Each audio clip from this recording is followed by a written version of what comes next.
Hello everyone, welcome back to another episode of Technologyglance.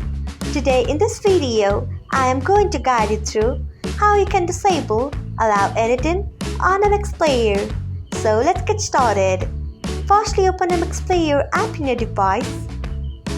Then tap on your profile icon if you haven't. Next, tap on Settings. After that, tap on General. Next, you can see the option of Allow Editing. Untick it by tapping on it. So this is how you can disable Allow Editing on MX Player. Thanks for watching. If you found this guide helpful, we would love it if you hit the thumbs up button below.